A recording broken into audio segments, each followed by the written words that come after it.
Let's focus in now on lies while under oath by Brett Kavanaugh. We already talked about how he straight up didn't answer many questions during that hearing where we heard from Brett Kavanaugh and from his first of many accusers, Christine Blasey Ford. We already talked about the fact that many times senators started picking apart his claims that he never blacked out from drinking to the point where he might not remember what he did on some nights. We already talked about how his sort of baseline unhinged nature makes him fundamentally unfit to be on the Supreme Court.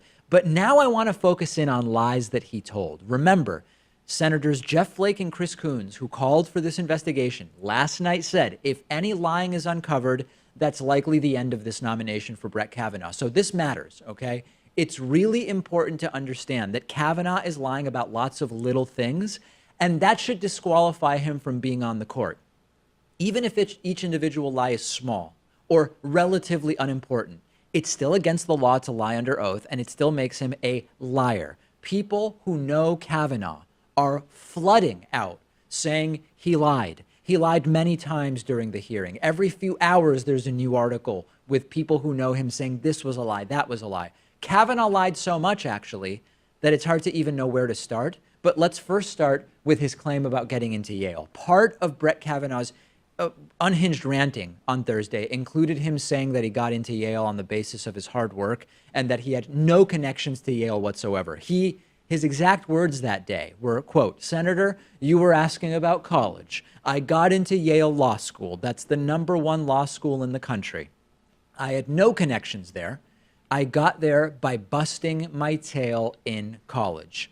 This is a lie. Brett Kavanaugh was a legacy admission to Yale, meaning he had prior family members who went to Yale. His grandfather, Everett Edward Kavanaugh, went to Yale. It's a little lie. It's one of many. But why is he lying all the time, and why do we need to excuse those lies? He claimed that a devil's triangle is a drinking game. It's not, other than references added from a congressional IP address to Wikipedia after his hearing. He knows that it's a sex act involving two men and a woman, and it's yet another lie.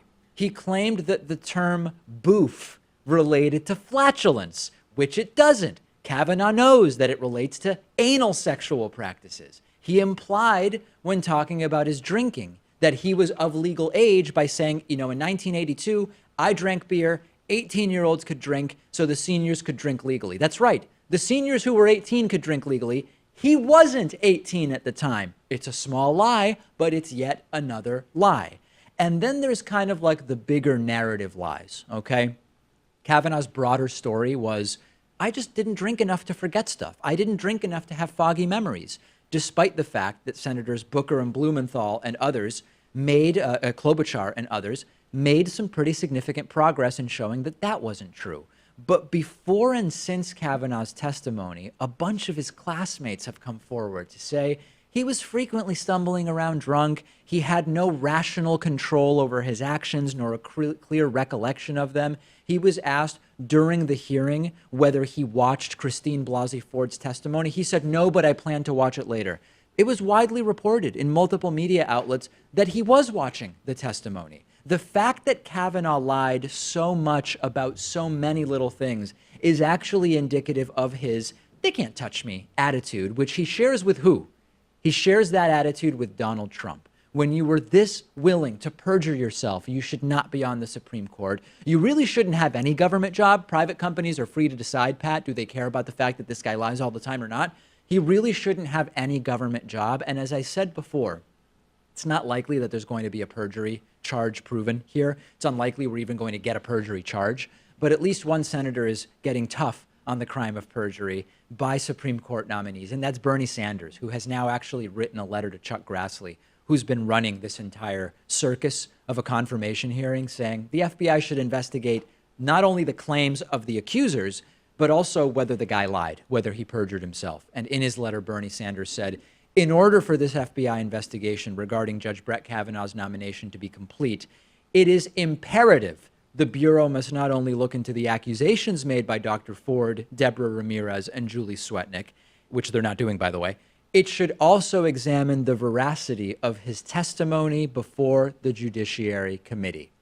Obviously, Bernie also points out that they should investigate the claims of all three women. They're not doing that either. Julie Swetnick attempting to get in touch with no luck. I would make the case, actually, that perjury allegations are maybe more damaging than the sexual assault allegations. Not that lying about what boof means is worse than raping a woman. That's not what I mean. But what I mean is, no matter what the FBI comes up with regard to sexual assault, it's still going to be a preponderance of evidence thing. And more than half of Republicans, as I'll tell you later, don't even think sex assault should disqualify you from the Supreme Court. In that sense, if you perjure yourself, it's much more cut and dry. Republicans will still say, I don't care, put him on the court. But I actually think that you can make the case that being a sloppy drunk in college isn't necessarily disqualifying from being on the Supreme Court. Lying about it constantly as an adult under oath, however, should disqualify you from being on the court. It's all just so hard to prove, though. Like, when he claims that boofing related to flatulence and not anal sex, or the Devil's Triangle, that's a drinking game, it's not a sex act.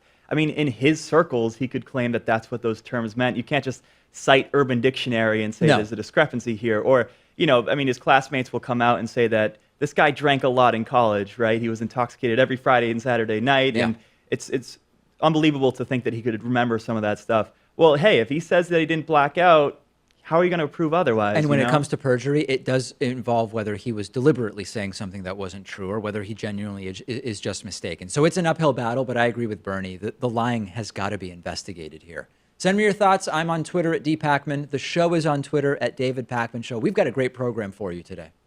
One of today's sponsors is Skillshare, which is an amazing online learning community that offers thousands of high-quality classes on almost any topic. The first 500 people who click the link under this video will get 2 entire months of totally free access to every single class offered by Skillshare. They've got classes on everything from design, video editing, photography, business, technology, cooking, meditation, even classes on personal productivity. I know you'll be able to find something on Skillshare that fascinates you, or even something that will help you in your everyday life. Classes are taught by real people who care about what they're teaching. I just took a really great class on more advanced video editing techniques. The David Pakman Show is giving you 2 months of free access to every class they offer when you click the link under this video. Think about everything you'll have at your fingertips for 2 whole months, totally free, hard to beat.